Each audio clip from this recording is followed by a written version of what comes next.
Before we start this video, I wanted to say thank you to you guys for viewing our videos. We wanted to come on here and say thank you, and we appreciate you guys watching the videos, because without you watching the content, we wouldn't get no numbers or nothing like that. So we kindly appreciate it. And if you enjoy the content, make sure to like, share, subscribe, and comment down below. We very much appreciate y'all. Alright everyone, welcome back to another video. This video we will be reviewing Black Panther, Wakanda Forever. My brother wanted to review this on the channel, so this is why we're doing it. Not that I didn't want to review it, but here we are anyway. So none of that even matters. Black Panther, Wakanda Forever is a good movie, and I think I believe it's a great way for Marvel to end the year in terms of their movies for 2022. I feel like it's probably the best Marvel movie this year. Maybe it's better than Thor to me. It's better than Doctor Strange to me. So I felt like this was a good way for them to end this year when it comes to their movies. I know you came to speak on it because you haven't watched those other two films, so I'm not gonna ask you, but I know you enjoyed the movie, right? Okay. Now, some of the positives I thought of this film was the sound. Immediately, like after watching it, the soundtrack was probably the best thing I liked about the whole entire film. I thought from top to bottom the soundtrack was dope.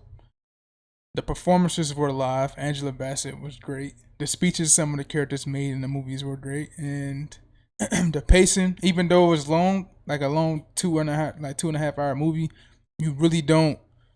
The pacing really isn't an issue. It's not really. Hold on. It's not really an issue. Go ahead. No, I just butting in, just saying. I mean, it's a 2.5 hour, right? What is it, 2.5 hour movie? But you don't really feel it like 2.5 hours. Like I don't think it really I don't think it really dragged anywhere. Just because you wanted to see how they would make the film. Like you were still emotionally invested. So like, at least for me, like I wasn't like I didn't feel like it dragged anyway. I mean, I feel like the characters were just grieving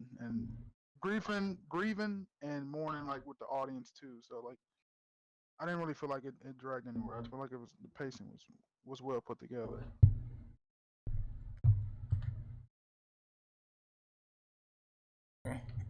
I thought the same.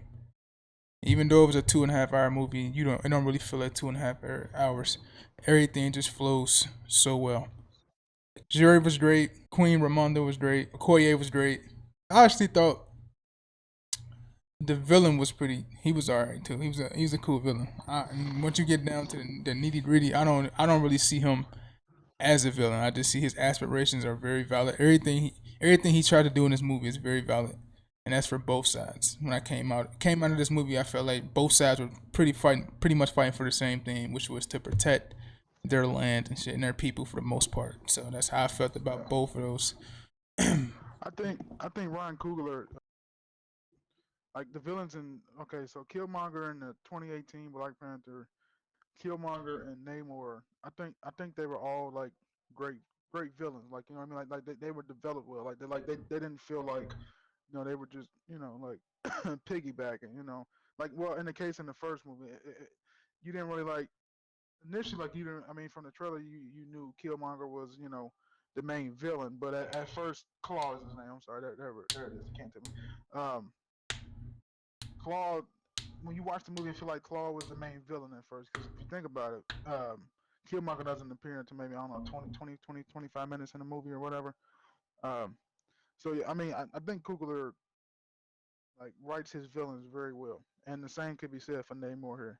Namor is not really a villain in my opinion. He's just trying to protect his people and protect the vibranium from the greedy American people trying to steal it, trying to force them to use um, their resources to help the U.S. So he didn't really play a victim to me, but he was written very well. I would agree. I would agree. I mean, you can. I guess you can point to like real life in a sense when it comes to that. Just U.S. or any like higher power trying to use like certain weapons to get the upper hand on certain shit when Yeah, it comes to war. So I I can I'm understand it sorry. from Go that ahead. point. And The one thing, not to cut you off. The one thing I wanted to interject. Told you about this. I feel like we should have had more of the U.S. trying to find different ways, into Wakanda or the area where Namor were to try to try to steal more vibranium. You know what I mean? Like early on in the movie when they did the ship scene where they went down underwater and tried to get and uh, found vibranium there. I feel like we should have had more interaction with the U.S. I thought it was cool as it is. I felt like the U.S.'s presence shouldn't have been that much in the film, and I mean they presence in the film and this one was kept to a I mean, minimum, yeah, which I believe is good. So but I I mean, understand what you're saying. like we were saying, like we didn't see Namor as a villain, right? Like it felt like, I mean, like that's what I'm saying. Like in the grand scheme of the movie, the U.S.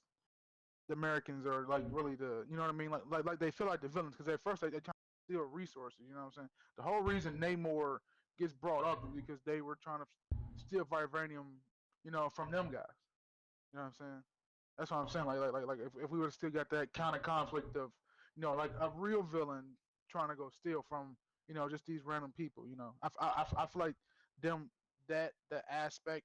If we would have got more of that, I think it would have been great as well. But I mean, like I said, like what we got wasn't bad. I'm just saying that would probably would have added a little more to the story. You know what I'm Yeah, I get what you're saying. I mean, the plot for the most part is pretty. It's cool. It's like it's been a year since T'Challa has passed away, and they used like you know the real events of Chadwick Boseman passing away for the most part. And I can say, no pun intended, they did a marvelous job paying tribute to Chadwick Boseman in this movie. Before the movie starts, you know how Marvel has the cinematic intro. They had that, and they had just like clips of Chadwick Boseman, Black Panther, and it's just like no music, no none of that, just pure silence, paying respect to Chadwick Boseman. They did that at the beginning of the film. They did that toward the end of the film with a montage of Shuri and T'Challa in the last film. I thought that was well put together. And they did a solid for Chadwick Boseman in this film. When it comes to Namor, only the thing about him is he mirrors Wakanda in a way because they literally have the exact same goal. Literally when it comes to the entire movie and trying to protect their own, trying to protect their people, trying to keep he's trying to keep his the existence of his people discreet. No one should know about it, and he want to keep it, and he want to keep it that way through the entire movie. That's why he concocts the plan up with Wakanda going after the scientists. So, because she's the only one who was able to build a machine that can detect vibranium. saying? It was kind of like Chadwick's um, T'Challa's like goal in the beginning of the first movie, right? Like kind of sort of like, I mean, the way you putting it, it's kind of like T'Challa all over again. Like then like T'Challa kind of changes his views after his fight with Killmonger. But Namor is like kind of like T'Challa in this movie in a sense. Like I'm like initially T'Challa wanted to keep the values were Wakanda hitting, never to share resources and protect your people. You know what I mean? Protect his people and stuff. You know what I mean? That's why in the beginning of that movie, um, T'Challa's dad wanted to go kill Killmonger's dad. To keep everything a secret. So it kind of all like intertwined. So I mean, I agree with you on that aspect. He does seem it's basically uh, T'Challa 2018, but in Namor's body in a sense. He proposes an idea of the he proposes an idea of Wakanda and the Talokian people working together to prevent the U.S. from obtaining vibranium, which is not a bad idea. And but his caveat to his plan is he Yeah, wants to kill the scientist, the only one who's able to build the machine that detects vibranium. And Zuri and her mom did not want to do that at all. And once the Talokian people and Namor found out about this, They intend on killing the scientists and they cut off Zuri, Okoye. They knock out Okoye and they take Zuri and they take the scientists down into the Talokian Empire.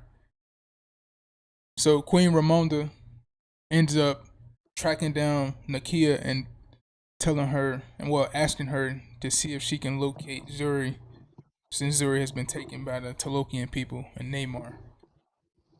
And while we underwater, Namor discusses his oranges and how he was born, and he shows Zuri around the Talokian Empire and why he has to protect his people and his city.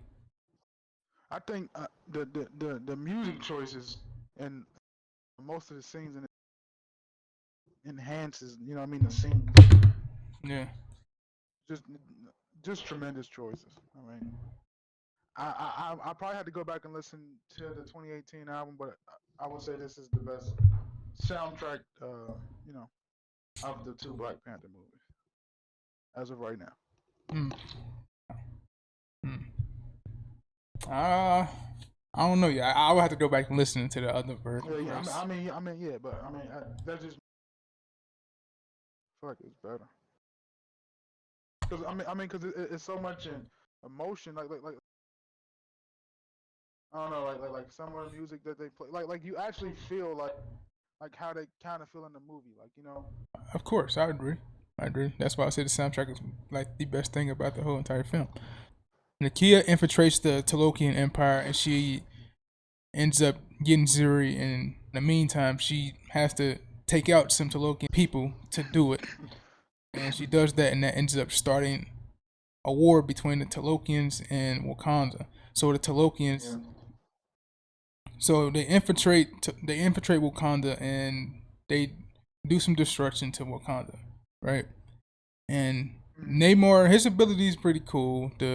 I like how he would like zigzag, like shift left to right while flying. I thought that was pretty cool. I like that. That's just me. But as he's going through everything, Mm-hmm. he ends up to Queen Ramonda's building, and he he throws one of those bombs they has like the Talokian people have, and they shatter the glass and they flood the whole entire building, and that ends up killing Queen Ramonda. And how did you feel about that? Um, I didn't, I didn't think she should have died. I mean, she died a noble death though. She still did what she wanted to do. You know, they still wanted to protect the scientists, right? I like how once she's making the purple heart herb. I mean, you can see it coming, like the cameo. You can see the cameo coming of Killmonger. I'm not gonna lie, I didn't, to be honest. The whole thing was vengeance after Namor killed their mother, and the only person who had vengeance on their mind throughout the Black Panther universe is Killmonger, right? He wanted to avenge his father's death, right? And the only way he's gonna do that by taking the crown, right? And he did that. So she wanted to avenge her mother's death, and that's the only person that she was able to see was Killmonger, because his representation was vengeance. So I like how they tied that in together, and how they had Killmonger pose the question of, are you gonna be as noble as your brother was, or are you gonna get stuff done like me? One of the coolest scenes to me. I know based on the trailers we knew who the Black Panther was, but when Jury donned the uniform and shit like that, that shit was dope. Soundtrack was dope as well. Like she still was smart as shit, right? Like even when she donned the Black Panther costume, she's not a warrior, right? She's not like the Black Panther has always been one of the warriors, like somebody who's been through battle. You know what I'm saying? You get what I'm saying? Like even when she did put the suit on and then she did have a fight with Namor, like she wasn't like physically. You know what I'm saying? Like physically outbeating him, like you know what I'm saying? Like in a physical fight. Does that make sense? Eventually, when she had to win, she had to use the brain. You know what I'm saying? Yeah, that's where that Like whole like plan at the beginning comes from, of using taking Namor out somewhere that's yeah, dry, as Yeah, hot, yeah, still where he can't get no energy from the water yeah. That's what. and the Yeah, O2 and shit like like that. she So that's where that like plan she come in. She she different from wasn't able T'Challa's to family. physically outmatch him, like physically beat him. Like she had to use her smart, drawing him out, taking him far away from water. That's that kind of stuff. Like she wasn't like the Black Panther we're used to. Like you know what I'm saying? Like in the movie, she might has like the all everything the suit has, but she has to use her mind to ultimately defeat Namor, which is the way it should have been, in my opinion. And I think Ryan Coogler and the cast handled it very good. Also, now that I think about it, there's also one thing that like one line that mirrored both of them. Like at the beginning, once Queen Ramonda took stripped the ranks of Okoye, where everybody was had their little round table, and she was saying how she literally lost everything. She lost her son, she lost her daughter. Not knowing that her daughter was still alive. What more does she have to give? And then that same type of speech is later used by Jury after her mother passed and her brother passed. So she literally said the same exact things. So I like that part too. Just a little, just like a little hint. You know what I'm saying? I like that little Yeah, part. It's cool. All right. So you get Black Panther a B minus. yeah. Okay. I'll give it a B. I'll give it a B. Yeah, I'll go with a B for Black All right, Panther. all right. It's to me it's the best. I'm trying to remember if there were some other Marvel movies that came out earlier in the year, like January to like April, but I can't think of none. All I know is Doctor Strange in May, Thor in July, and Black Panther in November. So when it comes to terms of those three, Black Panther is the number one for me. So it's better than those two films to me. But go watch Black Panther. Go support the film. And before we go, let's talk about the post credit scene. Right? So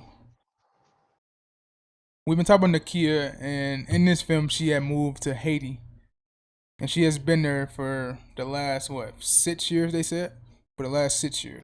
So Nakia has been living in Haiti ever since the events of the first film, right? Mm-hmm. Mm-hmm. And we get to the post credit scene, and we get her coming out to share a moment with Jury, and you see her and her little son walking to meet Shuri, and we get the reveal of the little boy being T'Challa's son, and that the reason that she didn't go to T'Challa's funeral is because they didn't want the pressure of being a next on the throne to wane on the boy. So that's why she had moved to Haiti, and her and T'Challa had all this already planned out. So we find out that the boy's name is Prince T'Challa, the son of King T'Challa. So next Black Panther, we're gonna see what's gonna happen with Jury and Prince T'Challa. What you think of that? Yeah. What you think of that post credit scene? Did you like it? I like. I mean, it was a it was a way for Jury to finally like deal with the loss of her close family, but also gain, what I'm saying, a relationship with a new person, what I'm saying, No, her nephew, that's that, that joining her family, what I'm saying. that's a wonderful way to Um, put that. That's a wonderful way to put that. yeah, I like the aspect. I like where it's gonna go because then you can still use Prince T'Challa to still carry forward the story arc of T'Challa. You know what I'm saying? They actually listened. They actually listened. They actually did um, the audience. Like you know what I mean? Like get them somebody who, in a respectable way. Not just shoehorning anything in there. You know, for a sequel to this movie. You know what I'm saying? Like you can't just make anybody Black Panther. That way, this way, here you can keep the tradition going. You know what I'm saying? So I like that. Black Panther, great movie. Go see it. It's probably the best Marvel movie that dropped this 2022, in my opinion. Hands And down. Well, you still got Guardian of the Galaxies coming out too. That don't come out in 2022 though. I think. Oh, Come out December. yeah, whatever. Yeah, that Christmas special. That's neither here nor there. Yeah. All right, I guess, sir. We'll see. But that would do it for us. We will see you guys in the next video. If you enjoy the content, make sure to like, share, and subscribe down below. And we out, bro.